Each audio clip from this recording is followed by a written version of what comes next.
एक बिटिया जो अपने कमरे में तैयार हो रही थी, तभी उसका पिता उस कमरे में पहुंचते हैं और बिटिया के दोनों पैर पकड़ करके उसको जमीन पे गिरा देते हैं। बिटिया जब तक कुछ समझ पाती, कुछ बोल पाती, तभी उसका माँ भी उस रूम में पहुंच जाती। पहुंचने के बाद उसका माँ उस बिटिया के दोनों हाथ को पकड़ करके बैठ जाते हैं। तभी अचानक से उस रूम में एक और तीसरा व्यक्ति का एंट्री होता है। वो व्यक्ति जैसे ही रूम में एंट्री लेते हैं, उस लड़की के ऊपर टूट पड़ते हैं। माता पिता दोनों हाथ और पैर पकड़े हुए थे और वो व्यक्ति उनके माता पिता के ही सामने में उस लड़की के साथ अपना मुंह को काला करता है, गलत काम करता है। अब लड़की को समझ में नहीं आ रहा था आखिर उनके साथ ये हो क्या रहा है। आखिर मेरे माता पिता ने ही मुझे खुद अपने सामने में किसी गैर मर्दों के साथ संबंध क्यों बनवाने लगे। लड़की खुद हैरान थी, परेशान थी।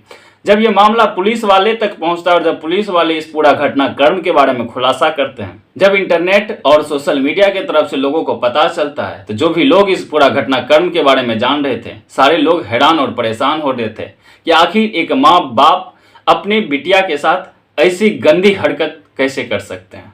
तो शायद आप भी अगर इस घटनाक्रम को सुन रहे होंगे, शायद अभी तक आपको भी लगता होगा ये घटनाक्रम झूठ ही होंगे।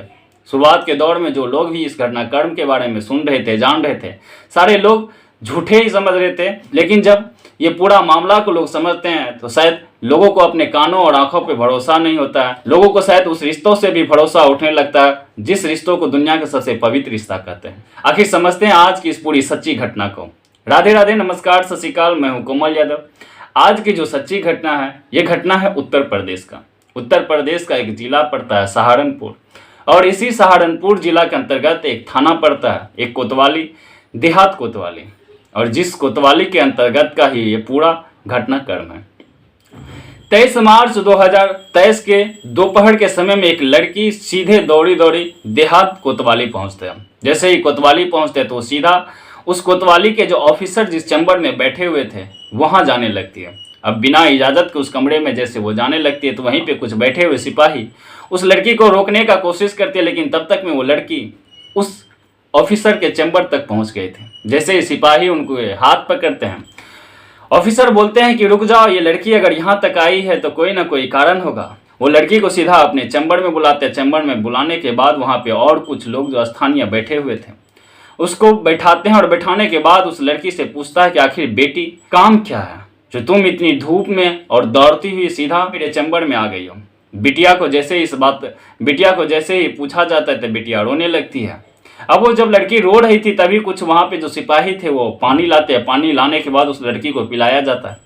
लड़की पानी पीती है। पानी पीने के बाद उस लड़की से जब पूछा जाता है कि आखिर काम क्या है, तुम जब यहाँ तक पहुँची हो तो कोई ना कोई वजह होगा, आखिर पूरा मामला क्या है, तुम मुझे बताओ, तुम्हारे साथ हुआ क्या है जो तुम यहाँ तक आई हो।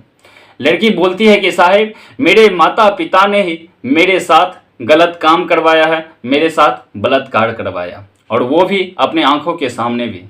ये घटनाक्रम आज पहली बार नहीं, इससे पहले भी कई बार इस तरह के घटनाक्रम को अंजाम दिया गया। अब पुलिस वाले और जो वहाँ पे बैठे हुए स्थानीय लोग थे, जो लोग भी इस पूरा घटनाक्रम को सुन रहे थे, बिटिया जो बता रही थे, किसी को भी अपने कानों पे भरोसा और विश्वास नहीं हो रहा था कि आखिर ये पूरा घटनाक्रम सही भी है या गलत भी है।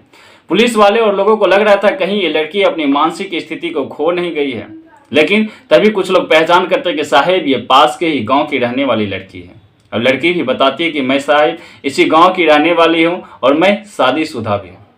अब पुलिस वाले जैसे ही ये बातों को सुनते हैं, लोग जब बताते हैं कि ये पास के ही रहने वाले गांव के हैं, तो पुलिस वाले उनसे पूछते हैं कि बेटी आखिर तुम्हारा नाम क्या है। बिटिया बताती है कि साहिब मेरी नाम नेहा है और मेरी उम्र तकरीबन 25 साल।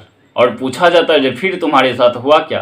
वो बताते हैं कि साहिब मैं अपने कमरे में तैयार हो रही थी कि तभी मेरे माता पिता मेरे कमरे में एंट्री लेते हैं, और फिर मेरे पैर और हाथ को पकड़ा जाता है, और एक व्यक्ति जो पिताजी के पक्के दोस्त हैं वो व्यक्ति अंदर आते हैं, और अंदर आने के बाद मेरे माँ बाप के ही सामने में वो संबंध बनाते हैं, और पूरी रात मेरे साथ वही घटनाक्रम को अंजाम दिया गया जिसे हम अवैध संबंध कहते हैं।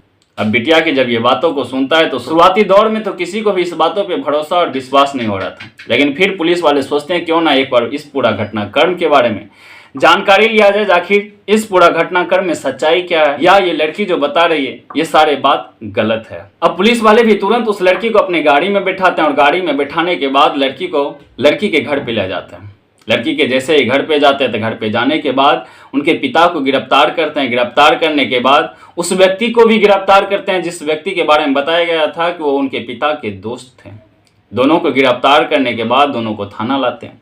थाना लाने के बाद जब पुलिस वाले उनको बैठा करके सामने में जब उनसे पूछताछ होता है, पुलिस वाले जब पूरा मामला का खुलासा करता है, वो खुलासा हर किसी के लिए चौंकाने वाला था। दरअसल इस पूरा मामला का शुरुआत जो होता है आज से लगभग 3-4 साल पहले ही शुरुआत हो चुकी थी। नेहा के जो पिता होते हैं उनके एक दोस्त होते हैं जिनका नाम होता है राशिद। राशिद नेहा के घर पे आया करता था। अब जब घर पे आते थे तो दोनों दोस्त थे, घर पे खाना वाना खाते थे। खाना वाना खाने के बाद कभी कभी वो राशिद जो होता था वो नेहा के घर पे ही रुक जाया करते थे। अब पिता के दोस्त होने के कारण से आस पड़ोस के लोगों को भी इस चीज़ों से कोई भी दिक्कत नहीं था। आखिर कोई व्यक्ति जो इस घर पे आकर के रह रहे हैं। धीरे धीरे मामला कुछ ऐसा होता है कि नेहा भी बड़ी हो रही थी। धीरे धीरे राशिद जो होता है, राशिद का गलत नज़र नेहा की ओर जाने लगता है। एक दिन अचानक राशिद उस वक्त उस घर पे पहुंचते हैं जिस वक्त उस घर में उनके माता पिता नहीं थे। अब नेहा अकेली थी। नेहा को अकेली देख करके राशिद उसे पकड़ करके सीधा एक कमरे में ले जाते हैं और कमरे में ले जाने के बाद पहली बार उसके साथ वो अपना मुंह को काला करता है, उनके साथ गलत काम करता है। नेहा जब इस चीज़ों का विरोध कर रहे थे, उसके पास गिड़गिड़ा रहे थे, उनको हाथ जोड़ करके मांग रहे थे कि अंकल मेरे साथ आप ये कर क्या रहे हो, मैं आपकी बेटी के जैसा हूं और आप मेरे साथ ये क्या कर रहे हो। राशिद पे कोई भी फर्क नहीं पड़ता है। राशिद ने पहली बार जो घटनाक्रम को अंजाम दिया, अंजाम देने के बाद वो बोलते हैं कि अगर इस घटनाक्रम के बारे में तुमने अगर किसी से कहा तो शायद तुम इस दुनिया को फिर से कभी देख नहीं पाओगे। अब बिटिया इस चीज़ों से डर जाती है। अब राशिद जब भी घर आए करते थे, जब भी उनके घर पे कोई नहीं रहता तो तब तक वो उस लड़की के साथ गलत काम करता। एक दिन अचानक जब राशिद नेहा के साथ काम कर ही रहे थे कि तभी उनका माता पिता का एंट्री हो जाता है। माता पिता अपने आंखों से उनको देखते हैं। देखने के बाद वो सीधा पैर पीछे ले लेते हैं और पीछे लेने के बाद जैसे ही राशिद उनके साथ संबंध बना करके घर से बाहर निकल रहे थे तभी राशिद को रुकवाते हैं। रुकवाने के बाद पूछते हैं कि अगर तुमने ये सब काम कर ही लिए हो तो इनका कुछ पैसा दे दो। अब राशिद जैसे ही पैसे की बात सुनते हैं तो तभी ही उनके माता पिता को कुछ पैसे देते हैं। अब राशिद को जब भी उनके साथ संबंध बनाने का मन करता है उनके माता पिता को कुछ पैसा दे दिया करते हैं और फिर वो उस लड़की के साथ जा करके अपना मुंह काला करते थे। धीरे धीरे समय बीतता है।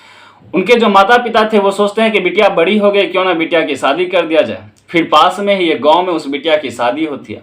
शादी होने के बाद बिटिया अपने ससुराल जाते हैं। इसी बीच राशिद का भी घर पे आना जाना लगा रहता है। तभी कुछ पैसे की दिक्कत जो नेहा के पिता को होता है। नेहा के पिता राशिद से कुछ पैसे उधार के तौर पे लेते हैं और उधार के तौर पे पैसे लेने के बाद अक्सर राशिद का उस घर पे आना जाना लगा ही रहता था। पहले से भी इधर और तेज हो गया था। एक दिन फिर जब नेहा अपने ससुराल से अपने मायके वापस लौटती है, फिर से राशिद का नज़र उस नेहा पे चली जाती है। अब नेहा को जैसे ये देखते हैं तो फिर से उसके मन में होता है कि क्यों ना फिर से नेहा के साथ संबंध बनाया जाए। जिस चीज़ों को लेकर के राशिद सीधा उसके माँ के पास पहुँचने के और उसको बोलते हैं कि मुझे नेहा के साथ संबंध बनाना है।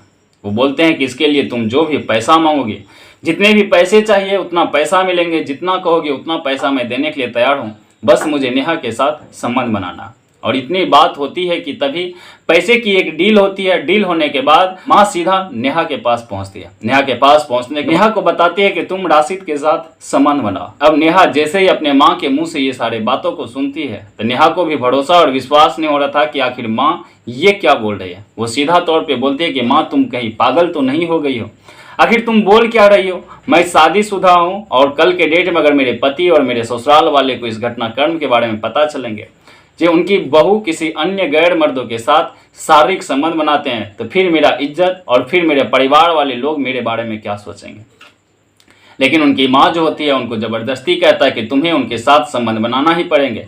इससे पहले जब तुम ये सारी हरकत कर रहे थे तब तो कोई विरोध नहीं किया, तब तो मैंने भी तुम्हें कुछ नहीं कहा, लेकिन जब आज मैं कह रहा हूँ तो फिर तुम मना क्यों कर रही। पिता भी उसी वक्त उस कमरे में पहुँचते हैं। कमरे में पहुँचने के बाद वो नेहा को वही बात बोलते हैं जो बात उनकी माँ बोली थी। अब पिता के द्वारा जब ये बातों को सुनते हैं तो उनको विश्वास हो गया था कि आज मेरे साथ कुछ और ही होने वाला। बिटिया साफ तौर पे मना कर देती है कि मैं शादीशुदा हूँ, मैं ये गलत काम नहीं कर सकती हूँ। लेकिन तभी पिता उनके दोनों पैर पकड़ते हैं और पैर पकड़ने के बाद सीधा उसको ज़मीन पे गिरा देते हैं। ज़मीन पे बिटिया गिरती है, कुछ बोल पाती, किसी को बुला पाती, लेकिन तब तक में उसकी माँ भी उनके दोनों हाथ पकड़ लेते हैं। और फिर राशिद जो था बाहर बैठे हुए थे, राशिद को बुलाया जाता है, राशिद अंदर आते हैं। अंदर आने के बाद राशिद उनके माता पिता के सामने में उनके साथ गलत करने लगता है। फिर उनके माता पिता उस कमरे से बाहर निकलते हैं। बाहर निकलने के बाद उस कमरे को बाहर से लॉक कर दिया जाता है। और फिर पूरी रात राशिद ने नेहा के साथ गलत काम करता है, उनके साथ बलात्कार करता है। फिर जब सुबह होती है तो सुबह होने के बाद नेहा हैरान थी, परेशान थी, आखिर मेरे माता पिता ने ही जिन पे हम आंख बंद करके भरोसा और विश्वास कर रहे थे, जिनको कभी हम अपना मान रहे, आज वही मेरा जिस्म के व्यापारी बन गए। फिर नेहा अपने अंदर हिम्मत जुटाते और हिम्मत जुटाने के बाद वो स्थानीय थाना पहुंचते हैं। और थाना पहुंचने के बाद ये सारा पूरा घटनाक्रम के बारे में जानकारी नेहा देते हैं। और जब पुलिस वाले भी इस पूरा घटनाक्रम के बारे में जानकारी लेते हैं, जानकारी लेने के बाद नेहा के तहरीर पे सभी लोगों को गिरफ्तार करते हैं। उनके पिता को भी गिरफ्तार करते हैं और उनके पिता के दोस्त को भी गिरफ्तार करते हैं और उनके माँ का भी छानबीन करना शुरू कर देता है। तभी पुलिस को पता चलता है कि नेहा की जो माँ थी वो उनकी अपनी माँ नहीं बल्कि उनकी सतोली माँ थी। फिर पुलिस की एक एक तफ्तीश होता है। फिर पुलिस वाले नेहा के तहरीर पे सारे लोगों को गिरफ्तार करके जेल भेजते हैं और फिर वो सारे लोग आज जेल की सजा काट रहे हैं। फिर मिलते हैं कल एक नई कहानी के साथ। तब तक आप खुश रहिए, आप अपना परिवार का ध्यान रखिए। जय हिंद, जय भारत, वंदे मातरम।